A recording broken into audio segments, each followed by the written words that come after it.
12 number question में 3 सवाल है, एक स्टार है, एक नॉट है। सिद्ध करना है कि स्टार जो है क्रमविनियम तथा साहचर्य नहीं है। इसमें सिद्ध करना है कि वो साहचर्य है किंतु क्रमविनियम नहीं है, और इसमें सिद्ध करना है इतना बराबर इतना।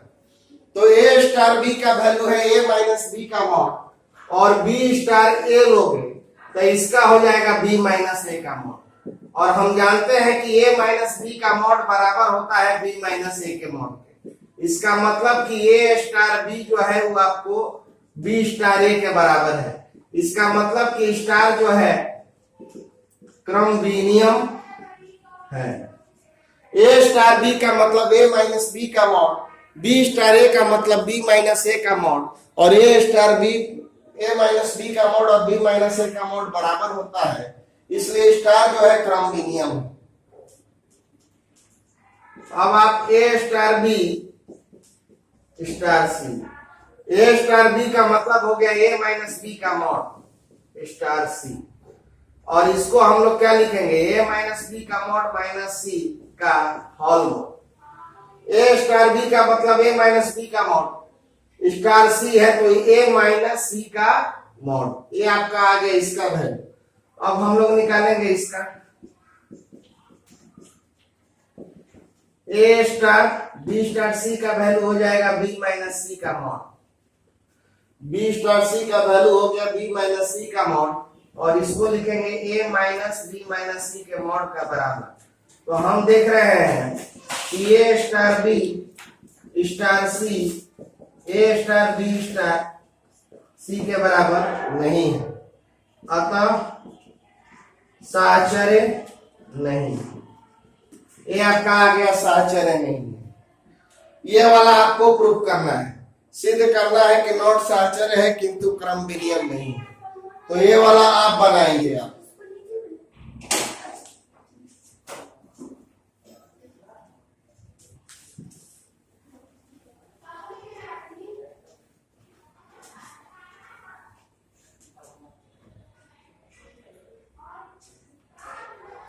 अब थर्ड देखिए,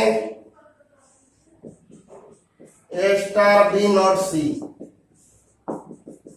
चलो ए नॉट बी का वैल्यू है पहला वाला, ए नॉट बी का वैल्यू है पहला वाला ए, तो यहां पर बी नॉट सी का वैल्यू क्या हो जाएगा बी पहला वाला, और ए स्टार बी का वैल्यू ए माइनस बी का मॉड। ये आपका आ गया एलएचएस का वैल्यू। अब आ जाओ आरएचएस। आरएचएस है A star B not A star C. Not का मतलब है केवल पहले वाला लेना है, तो पहला वाला लेना है। यहाँ पे नॉट का मतलब है पहला वाला, तो यहाँ पे नॉट का मतलब पहला वाला था, पहला वाला ये वाला चीज है ए स्टार बी, और ए स्टार बी का वैल्यू आप जानते हो ए माइनस बी का मॉड। इसका मतलब एलएचएस और आरएचएस जो है बराबर आ गया इस क्वेश्चन में। एलएचएस और आरएचएस का वैल्यू इस क्वेश्चन में आपको बराबर आ गया। हाँ जी बच्चों, ए स्टार बी बराबर दिया हुआ है A minus B union B minus A, और ए और बी दोनों जो है पावर सेट का सदस्य है। तो सिद्ध करना है कि रिक्त समुच्चय इसका तत्समक है तथा ए व्युत्क्रमणीय अवयव है।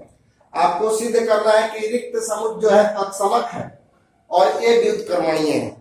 इस क्वेश्चन को बनाने से पहले हम लोग थोड़ा सा रिवीजन कर लेंगे कि दो सेट को कैसे घटाया जाता है। जैसे ए बराबर है आपका 5 6 7 और बी बराबर है 6 7 8 9। कोई पूछेगा ए माइनस बी बताइए, तो ए माइनस बी तो हम लोग 6 और 7 घटा देंगे, और ए में कौन सा एलिमेंट बच गया 5, तो केवल 5 लिखेंगे। जरा ध्यान दो, घटाने के बाद बचा हुआ एलिमेंट सिर्फ पहले सेट का लिया जाता है। तो ए माइनस बी में 6 7 तो घट जाएगा, बचा तो 5 8 9, लेकिन 8 9 लिया नहीं जाएगा। घटाने के बाद बचा हुआ एलिमेंट सिर्फ पहला सेट का लिया जाता है, तो पहला सेट में केवल 5 बच गया। और वही अगर बी माइनस ए रहता, तो बी माइनस ए रहता तो बी में से ए को घटा तो 6 7 घट गया, तो आपका पहला सेट बी है, तो बी में कौन कौन एलिमेंट बच गया, तो 8 और 9 बच गया। इसी को कहते हैं हम लोग सेट थ्योरी में सेट्स का डिफरेंस। और याद रखिएगा कभी भी सेट का डिफरेंस निकालना हो तो घटाने के बाद बचा हुआ एलिमेंट सिर्फ पहले सेट का ही लिया जाता है।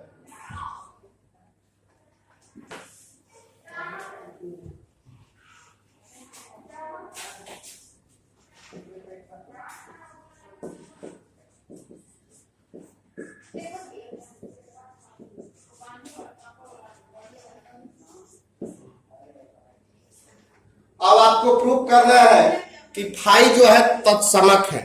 आपको बताए हैं कि अगर ए स्टार ई बराबर ए हो तो ई जो होता है तत्समक होता है। अगर ए स्टार ई लेने पर ए आ जाए तो हमारा ई जो होता है तत्समक होता है। तो यहां पर हम ए स्टार फाई लेंगे और अगर ए आ जाता है तो ये हमारा तत्समक हो जाए। तो ए माइनस फाइव ए हो गया, मान लो कि ए बी, और फाइव हो गया आपका रिक्त समुच्चय। तो ए माइनस फाइव, इसमें से इसको घटाओ तो इसके पास कुछ है ये नहीं है, तो ये टोटल एलिमेंट बचा हुआ एलिमेंट सिर्फ पहले सेट का, तो पहला सेट का एलिमेंट ए बी लेंगे और ये कितने के बराबर होगा? ए के बराबर होगा। इसमें से इसको घटाइएगा तो इसमें कोई एलिमेंट बचबे नहीं करेगा, दोनों एलिमेंट बचा रहेगा क्योंकि इसमें कुछ घटबे नहीं करेगा, इसके पास कुछ है ये नहीं। तो ए माइनस फाइव बराबर आ गया ए। अच्छा आप फाइव माइनस ए निकालो, फाइव माइनस ए निकालो, फाइव में से ए को घटाओ तो फाइव आपका हो गया इनवर्टिंग सेट और ये हो गया आपका ए बी। इसमें से इसको घटाइएगा कुछ घटबे नहीं करेगा, तो बचा हुआ एलिमेंट पहले सेट का, तो कुछ तो घटबे नहीं करेगा, तो बचा हुआ एलिमेंट पहले सेट का, तो पहला सेट का तो कुछ है ही नहीं है, तो ये कितना के बराबर होगा? फाइव के बराबर होगा। तो ये माइनस फाइव हो गया ए, और फाइव में से घटाइएगा तो फाइव होगा क्योंकि बचा हुआ एलिमेंट पहले सेट का लेते हैं, अब पहला में तो कुछ एलिमेंट नहीं बचा। तो ए माइनस फाइव जो है वो आपका ए के बराबर। और सॉरी यहां पर भी थोड़ा गलती हुआ है, फाइव माइनस ए, और फाइव माइनस ए कितना के बराबर होगा आपका? फाइव के बराबर। ए स्टार फाइव, तो जहां जहां बी है वहां वहां फाइव लिख दिए। अब ए और फाइव का यूनियन लीजिए, यूनियन समझो, ए बराबर है ए बी और बी बराबर है बी सी, तो ए और बी का यूनियन, यूनियन का मतलब होता है टोटल एलिमेंट, बस दोबारा नहीं लेना है। तो यूनियन का मतलब ए और बी का टोटल एलिमेंट, दोबारा नहीं लेंगे तो हम लोग A B C, A union B जो है ए और बी का टोटल एलिमेंट, तो आपका आ जाएगा ए बी सी। तो उसी तरह से ए यूनियन फाइव लोगे तो ए बराबर मान लो ए बी, अब फाइव हो गई, तो ए यूनियन फाइव का मतलब होता है कि दोनों का टोटल एलिमेंट, तो दोनों का टोटल एलिमेंट ए बी, इसके पास तो कुछ है ये नहीं है, और ये कितना के बराबर होगा? वैसे भी हम आपको 11th क्लास में ट्रिक बताए हैं कि यूनियन के केस में बड़ा सेट लिया जाता है, और इन दोनों में से बड़ा सेट कौन है? फाइव तो दुनिया का सबसे छोटा सेट है, इसके पास कुछ होइबे नहीं करता है, तो ए यूनियन फाइव में दोनों में बड़ा सेट कौन है? ए, इसीलिए हम लोग क्या ले लेंगे? ए। तो हम देख रहे हैं कि ए स्टार फाइव बराबर आ गया आपका ए, तो हम लोग बोलेंगे कि फाइव जो है तत्समक आवर्त, क्योंकि हमने तो आपको यही पढ़ाया है कि ए स्टार ई बराबर फिर ए आ जाए तो ई जो होता है तत्समक, तो ए स्टार फाइव बराबर फिर ए आ गया तो फाइव जो हो गया तत्समक हो गया।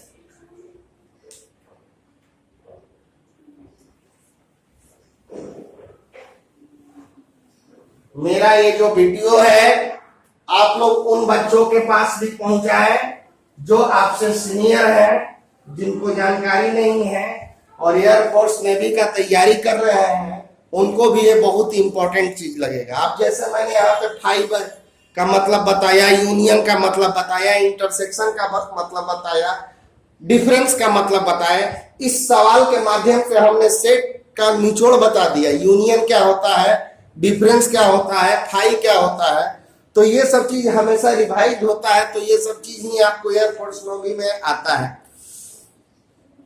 तो जो बच्चे एयरफोर्स नेवी की तैयारी कर रहे हैं वो भी मेरे वीडियो को देखते रहे और मेरे वीडियो को सब्सक्राइब कर दे, ताकि जैसे ही नया वीडियो मैं YouTube पर अपलोड करूं वैसे ही आपके पास नोटिफिकेशन चला जाए। और जिन बच्चों को नहीं मालूम है उनको भी बताया जाए, यह हमारे छात्र के माध्यम से बताया जाएगा, इसलिए उन बच्चों को भी बताइए जो इन सब चीज की तैयारी कर रहे हैं। अब इसी में एक और क्वेश्चन है कि प्रूफ कीजिए कि ये जो है व्युत्क्रमणीय है। अब आपको एक चीज और प्रूफ करना है व्युत्क्रमणीय। तो व्युत्क्रमणीय के लिए क्या बताया है, ए स्टार बी बराबर आना चाहिए ई, तत्समक आना चाहिए। तो यहां पर आपको क्या कह रहा है, एक व्युत्क्रमणीय, यहाँ पे बी जो है व्युत्क्रमणीय है। अब आपको ये लाना है व्युत्क्रमणीय, यानी इस क्वेश्चन में हमको ए स्टार ए बराबर लाना है फाई। इस क्वेश्चन में आपका तत्समक क्या है, फाई, तो ई के जगह पे फाई होगा। व्युत्क्रमणीय क्या लाना है, ए, तो ए स्टार ए बराबर फाई आ जाएगा। तो फाई तत्समक है, तो ए को हम लोग क्या कहेंगे, व्युत्क्रमणीय कहेंगे। अगर कह रहा है कि ए लाइए कि व्युत्क्रमणीय है, अगर कहता कि बी लाइए कि व्युत्क्रमणीय है, तो हम ए स्टार बी लेके चलते। यहाँ पे ये कह रहे हैं कि व्युत्क्रमणीय, तो ए स्टार ए लेके चलिए, A minus A union A minus A, और ए में से घटाइएगा तो फाई, और ये हो गया फाई रिक्त समुच्चय, और फाई का यूनियन आपका होता है फाई, और ये कितना के बराबर आ गया, तत्समक। इसका मतलब कि ये जो है व्युत्क्रमणीय अवयव, ये जो है इस क्वेश्चन में आपका व्युत्क्रमणीय अवयव है। आज इस क्वेश्चन में आपको दिखाना है कि 0 तत्समक है और 6 माइनस ए जो है वो ए का प्रतिलोम। 0 तत्समक दिखाना है, इसका मतलब कि ए स्टार 0 बराबर ए आना चाहिए, ए स्टार 0 बराबर ए आना चाहिए। तो आप ए स्टार 0, अब आप कौन सा फंक्शन लोगे, ऊपर वाला कि नीचे वाला। तो क्वेश्चन कह रहा है कि अगर दोनों का जोड़ 6 से कम है तो ऊपर वाला लेंगे, और अगर दोनों का जोड़ 6 से बड़ा या 6 के बराबर है तो नीचे वाला लेंगे।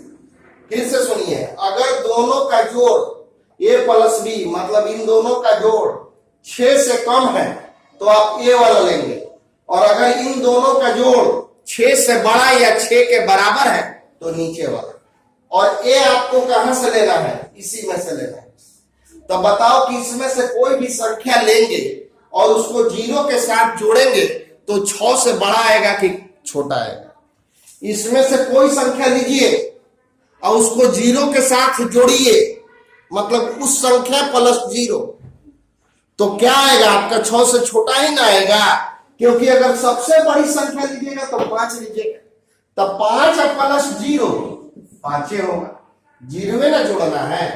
4 प्लस 0 और कम आ जाएगा। तो हम देख रहे हैं कि इसका कोई भी संख्या लेंगे और 0 के साथ जोड़ेंगे तो 6 से कम आएगा। इसीलिए हमारा ए स्टार 0 का मतलब ऊपर वाला चलेगा, ए प्लस 0। ए स्टार 0 का मतलब ए प्लस 0, और ए प्लस 0 का मतलब आ गया ए। तो यहाँ पे ए स्टार 0 बराबर आ गया ए, इसका मतलब हो गया कि 0 जो है आपका तत्समक अवयव, 0 जो है आपका तत्समक अवयव। अब आपको प्रूव करना है कि 6 माइनस ए का प्रतिलोम। तो ए स्टार 6 माइनस ए, यही ना प्रतिलोम है, प्रतिलोम वाला यहां लिया जाता है, बराबर आना चाहिए तत्समक। तो तत्समक हमारा इस क्वेश्चन में कितना है, 0। अगर ए स्टार 6 माइनस ए लेने पर तत्समक जो कि इस क्वेश्चन में 0 के बराबर अगर आ जाता है तो प्रूफ हो जाएगा।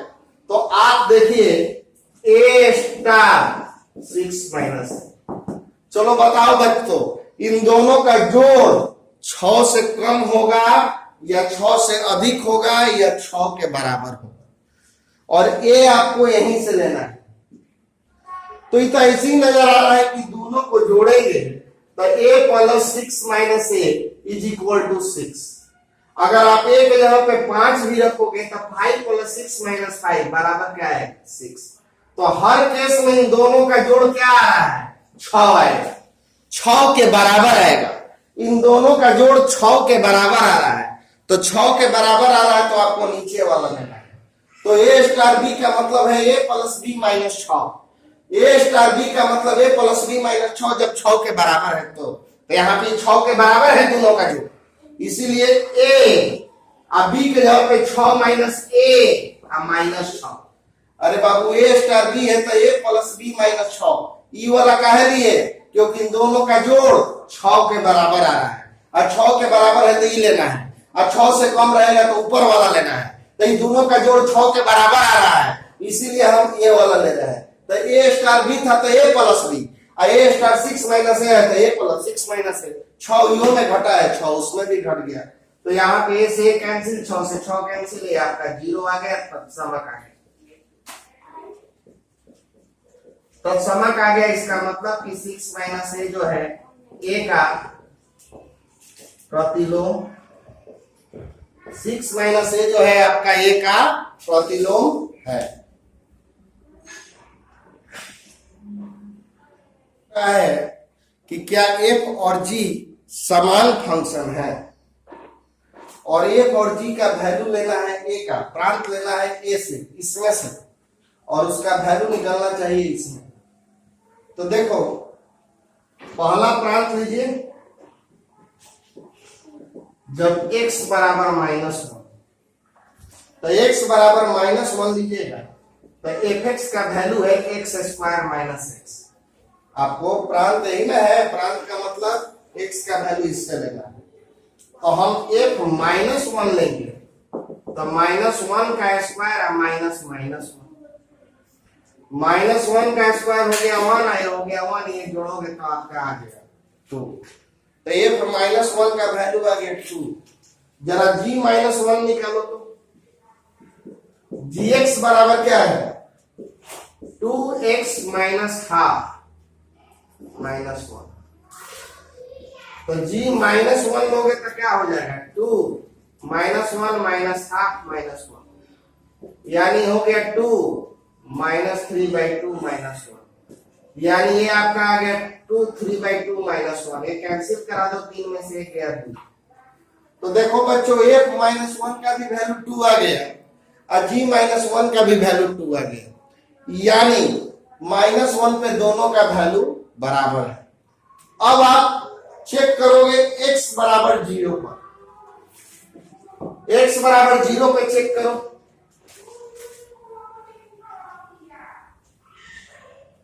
x बराबर 0 पे चेक करोगे तो 0 स्क्वायर माइनस 0 बराबर 0, और gx का वैल्यू है आपका 2x माइनस हाफ -1, तो g0 का वैल्यू आ जाएगा 2 0 माइनस हाफ -1, यानी आ गया प्लस हाफ -1, और ये कैंसिल हो गया 1 -1 बराबर 0। देखो दोनों का वैल्यू 0 आ गया। उसी तरह से अब आपको हम थोड़ा सा होमवर्क दे रहे हैं, f1 पर वैल्यू निकालिएगा और g1 पर निकालिएगा, अगला वैल्यू आपका 1 है।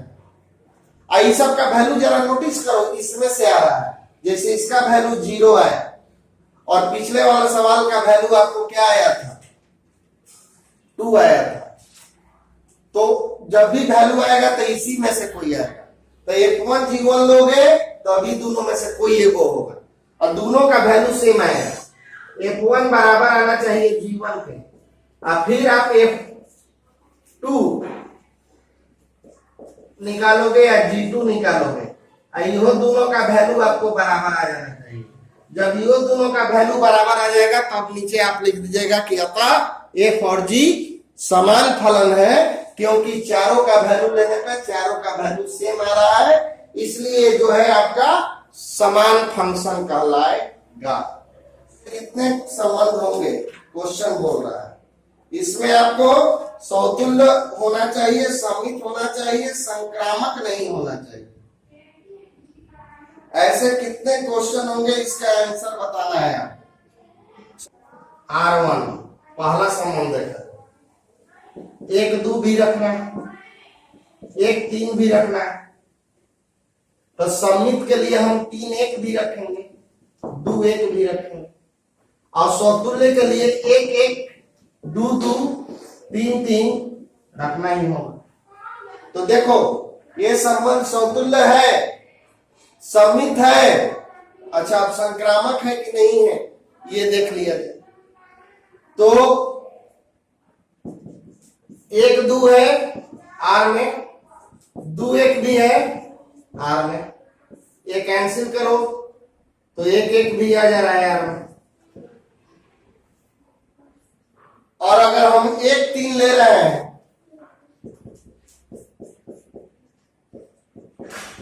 3 1 ले रहे हैं, तो 1 1 भी आ जा रहा है। तो देखो बच्चों, हमने समिट करने के लिए इसका उल्टा लिया और समतुल्य के लिए डबल लिया, लेकिन देख रहे हैं कि ये संबंध जो है आपको समतुल्य भी है, समित भी है और संक्रामक भी है। और क्वेश्चन कर रहा है कि नहीं समतुल्य हो, समित हो, संक्रामक नहीं हो, तो इसका मतलब है कि ऐसा संबंध नहीं होगा। और जब संबंध की संख्या नहीं होती है तब उसमें एक तो संबंध होता है, उसको बोलते हैं सार्वत्रिक संबंध।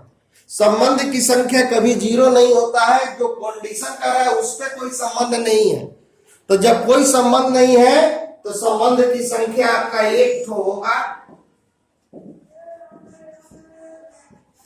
1, और वो कौन सा संबंध कहलाता है, सार्वत्रिक संबंध।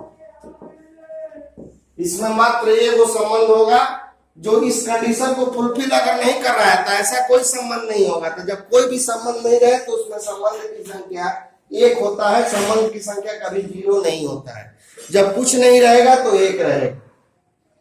अब देखिए इस क्वेश्चन में कह रहा है 1 2 वाले तुल्यता संबंध की संख्या, 1 2 वाले तुल्यता संबंध की संख्या, मतलब यहाँ पे तुल्यता भी होना चाहिए।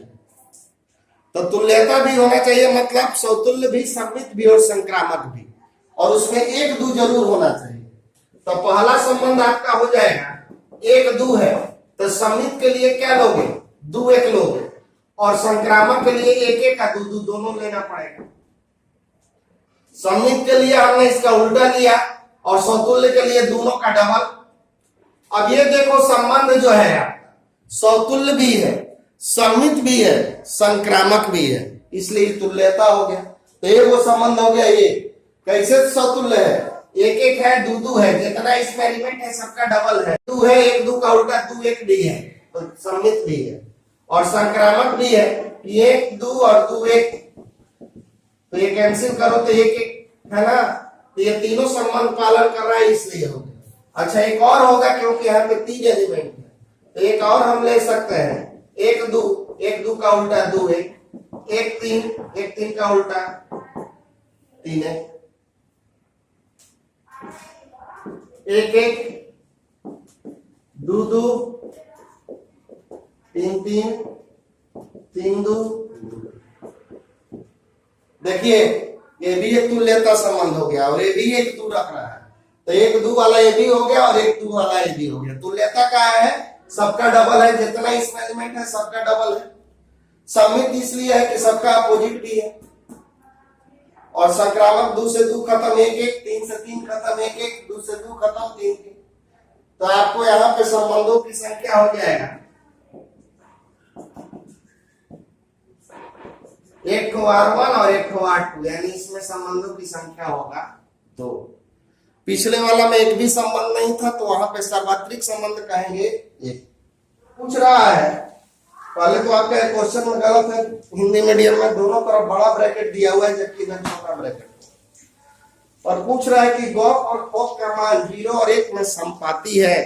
संपाती का मतलब 0 और 1 में हमेशा बराबर है, 0 से लेके 1 तक में दोनों का वैल्यू बराबर है, मेल खा रहा है गॉफ और फोग में, ये निकालना है।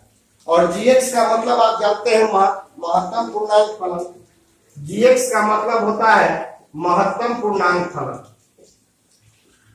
हम पहले भी एक दिन इसके बारे में बताए थे। अब कोई पूछा कि जी 0.32, तो 0.32, तो 0.32 में सबसे बड़ा पूर्णांक क्या होगा? 0। 0.32 है जिसके पास, तो उसके पास सबसे बड़ा पूर्णांक क्या है? 0। अगर कोई कहे जी 1.96, तो इसमें सबसे बड़ा पूर्णांक उसका क्या है? 1। कोई कहता है जी 3.004, तो इसमें उसका सबसे बड़ा पूर्णांक क्या है? 3। तो इसी को कहते हैं महत्तम पूर्णांक फलन। अब आइए गॉफ और फॉग का वैल्यू निकालना है।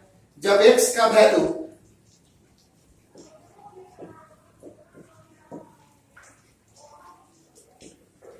जीरो से बड़ा और 1 से छोटा, इसका मतलब क्या हुआ कि x का वैल्यू 0 से बड़ा लीजिए और 1 के बराबर लीजिए। 0 से बड़ा और 1 से छोटा या 1 के बराबर, तो हम 1 वाला बाद में निकालेंगे। पहले 0 से छोटा और 1, 0 से बड़ा और 1 से छोटा वाला निकाल लेते हैं। इसका मतलब होता है x का मान 0 से बड़ा और 1 से छोटा और 1 के बराबर। ये जो बराबर वाला केस है ये अलग निकालेंगे क्योंकि उसका वैल्यू अलग आ सकता है। तो एक बार आप लोग पहले इसका निकालें। तो जब 0 से बड़ा और 1 से छोटा रहेगा तो gx का मान आपका क्या होगा? हम x का वैल्यू क्या ले रहे हैं? 0 से बड़ा और 1 से छोटा। जैसे 0 से बड़ा 1 से छोटा 3.22 लोगे, ये 0 से बड़ा है और 1 से छोटा है। 0.96 लोगे तो सबसे महत्तम पूर्णांक 0। 0.54 लोगे, मेरे पास 54 पैसा है तो कितना रुपया है? तो 0। 96 पैसा है तब वो 0 रुपया। 32 पैसा है तो 0 रुपया, इसका भी 0 होगा। 99 पैसा है तब वो हमारे पास रुपया तो नहीं है तो 0। तो इसका वैल्यू हमेशा क्या है? 0। अब जरा देखिए, जब x का मान 1 रहे तो gx का वैल्यू मतलब इसका वैल्यू 1 आएगा, क्योंकि हमारे पास 1 रुपया है तो महत्तम पूर्णांक भी क्या होगा? आपका 1 होगा।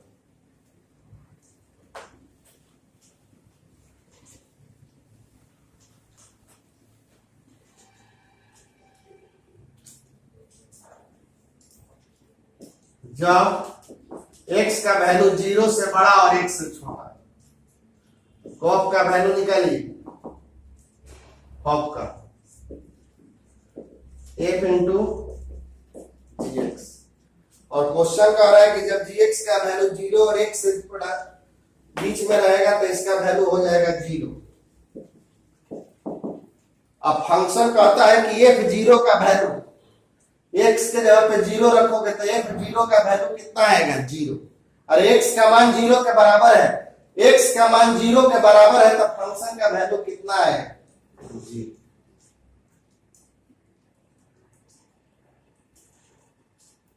और जब x का मान 1 के बराबर है तो फॉग बराबर f इंटू gx। gx का मान आ गया f1। और जब x का वैल्यू 0 से बड़ा है, एजा x का वैल्यू 0 के बराबर था, एजा x का वैल्यू 0 से बड़ा है, तो 0 से बड़ा है तो फंक्शन का वैल्यू कितना है? 1। x का वैल्यू 1 क्या है? 0 से बड़ा है कि नहीं? तो फंक्शन का वैल्यू क्या है? 1। ये तो आपका फॉग का वैल्यू निकला 0 से इतना के बीच में। अब हम गॉफ निकालेंगे। जब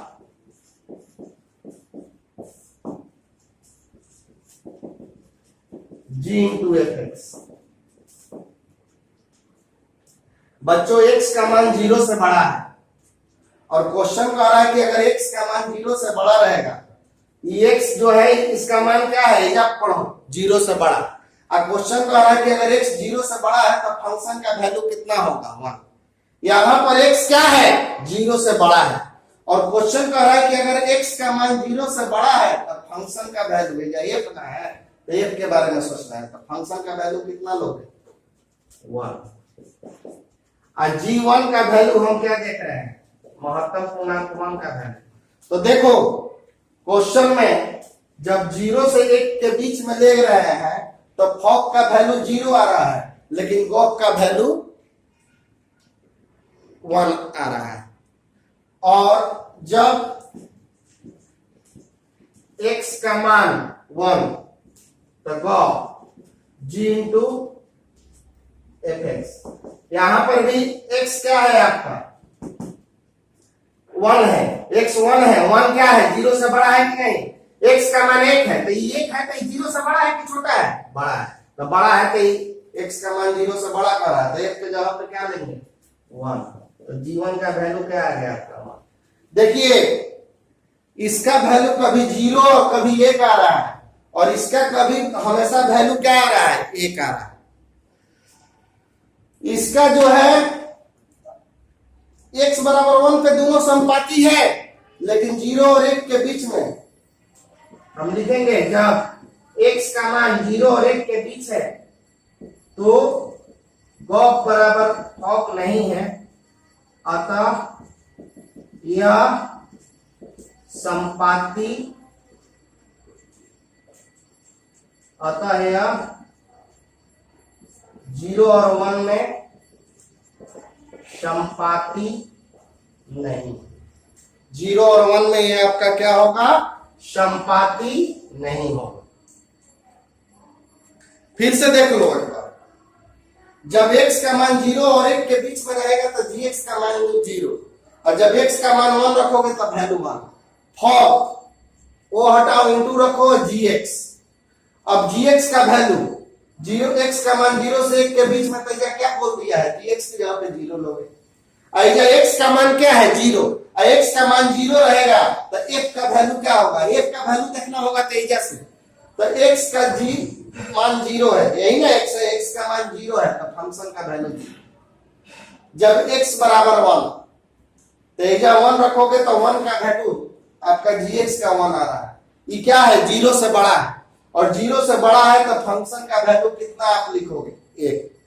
जब x का मान 0 और 1 के बीच में ये 0 से बड़ा है तो फंक्शन का वैल्यू हो गया 1 और g1 का वैल्यू आपका क्या हो जाएगा महत्तम पूर्णांक फलन 1 और 1 का वैल्यू आपका आ गया 1। जब x बराबर 1 लेंगे तो यहाँ पे a भी 0 से बड़ा है तो 1 और 1 का भी वैल्यू क्या हो गया 1। तो इसका देख रहे हैं फॉक वाला का मान 0 और 1 आ रहा है और इसका वैल्यू हमेशा 1 आ रहा है, अतः ये गॉप और फॉक 0 और 1 के अंतराल में संपाती नहीं है, ये केवल एक ही जगह पे संपाती है, कहा है x बराबर 1 पर, x बराबर 1 पे दोनों में सेम वैल्यू मिल रहा है अतः x बराबर 1 पे संपाती है। लास्ट क्वेश्चन है ए बी में द्विधारी संक्रिया की संख्या, इसके लिए आपको सूत्र बताए हैं, द्विधारी संक्रिया की संख्या का सूत्र आपको बताया गया है n स्क्वायर होता है, n स्क्वायर होता है, जहां n क्या होता है अवयव की संख्या होता है, जहां n आपका क्या है अवयव की संख्या है, तो यहां पे अवयव कितना है 2 है तो 2 स्क्वायर, अवयव की संख्या 2 है तो यहां पर भी 2 और ये 2, ये आपका आ गया 2 पे पावर 4 और 2 पे पावर 4 का वैल्यू आ गया आपका 16। अवयव की संख्या 2 है, 2 जो n के जगह पे 2 पे पावर 2 का वैल्यू 4 और 2 पे पावर 4 का वैल्यू 16। अब हम लोग नए वीडियो में अब नया चैप्टर पढ़ेंगे, इसकी बातें कल होंगी। आप लोग जो भी होमवर्क है इसको रिवीजन कर लीजिए और उन बच्चों को भी अवगत करा दीजिए जो हमारे सीनियर बच्चे हैं, एयरफोर्स ने भी इंजीनियरिंग की तैयारी कर रहे हैं, उनको भी ये सब चीज बहुत काम करेगा।